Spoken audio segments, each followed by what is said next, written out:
Luke chapter 23. And the whole multitude of them arose and led him unto Pilate, and they began to accuse him, saying, We found this fellow perverting the nation, and forbidding to give tribute to Caesar, saying that he himself is Christ the King. And Pilate asked him, saying, Art thou the King of the Jews? And he answered him and said, Thou sayest it. Then said Pilate to the chief priests and to the people, I find no fault in this man. And they were the more fierce, saying, He stirreth up the people, teaching throughout all Jewry, beginning from Galilee to this place. When Pilate heard of Galilee, he asked whether the man was a Galilaean. And as soon as he knew that he belonged unto Herod's jurisdiction, he sent him to Herod, who himself also was at Jerusalem at that time. And when Herod saw Jesus, he was exceeding glad, for he was desirous to see him of a long season, because he had heard many things of him, and he hoped to have seen some miracle done by him. Then he questioned with him in many words, but he answered him nothing. And the chief priests and scribes stood and vehemently accused him. And Herod with his men of war set him at naught, and mocked him, and arrayed him in a gorgeous robe, and sent him again to Pilate. And the same day Pilate and Herod were made friends together. For before they were at enmity between themselves. And Pilate, when he had called together the chief priests and the rulers and the people, said unto them, Ye have brought this man unto me as one that perverteth the people. And behold, I, having examined him before you, have found no fault in this man touching those things whereof ye accuse him. No, nor yet Herod, for I sent you to him, and lo, nothing worthy of death is done unto him. I will therefore chastise him and release him, for of necessity he must release one unto them at the feast. And they cried out all at once, saying, Away with this man, and release unto us Barabbas, who for a certain sedition made in the city, and for murder was cast into prison. Pilate, therefore, willing to release Jesus, spake again to them. But they cried, saying, Crucify him, crucify him. And he said unto them the third time, Why? What evil hath he done? I have found no cause of death in him. I will therefore chastise him, and let him go. And they were instant with loud voices, requiring that he might be crucified. And the voices of them and of the chief priests prevailed. And Pilate gave sentence that it should be as they required. And he released unto them him that for sedition and murder was cast into prison, whom they had desired. But he delivered Jesus to their will.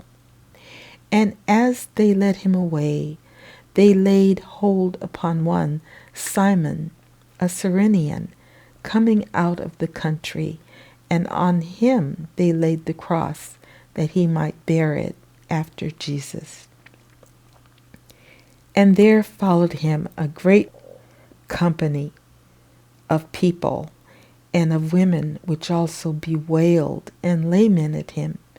But Jesus, turning unto them, said, Daughters of Jerusalem, Weep not for me, but weep for yourselves and for your children. For behold, the days are coming, in the which they shall say, Blessed are the barren, and the wombs that never bear, and the paps which never give suck. Then shall they begin to say to the mountains, Fall on us, and to the hills, Cover us. For if they do these things in a green tree, what shall be done in the dry? And there were also 2 other malefactors led with him to be put to death.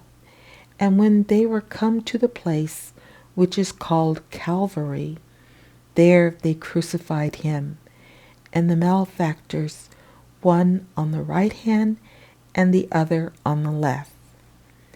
Then said Jesus, Father, forgive them, for they know not what they do. And they parted his raiment and cast lots. And the people stood beholding. And the rulers also with them derided him, saying, He saved others, let him save himself, if he be Christ, the chosen of God. And the soldiers also mocked him, coming to him and offering him vinegar, and saying, If thou be the King of the Jews, save thyself. And a superscription also was written over him in letters of Greek and Latin and Hebrew, This is the King of the Jews. And one of the malefactors, which were hanged, railed on him, saying, If thou be Christ, save thyself and us. But the other answering rebuked him, saying, Doth not thou fear God, seeing thou art in the same condemnation? And we indeed justly, for we receive the due reward of our deeds. But this man hath done nothing amiss. And he said unto Jesus, Lord, remember me when thou comest into thy kingdom. And Jesus said unto him, Verily I say unto thee, today shalt thou be with me in paradise. And it was about the 6th hour, and there was a darkness over all the earth until the 9th hour. And the sun was darkened, and the veil of the temple was rent in the midst. And when Jesus had cried with a loud voice, he said, Father, into thy hands I commend my spirit. And having said thus, he gave up the ghost. Now when the centurion saw what was done, he glorified God, saying, Certainly this was a righteous man. And all the people that came together to that sight, beholding the things which were done, smote their breasts and returned. And all his acquaintance and the women that followed him from Galilee stood afar off, beholding these things. And behold, there was a man named Joseph, a counselor, and he was a good man and a just. The same had not consented to the counsel and deed of them. He was of Arimathea, a city of the Jews, who also himself waited for the kingdom of God.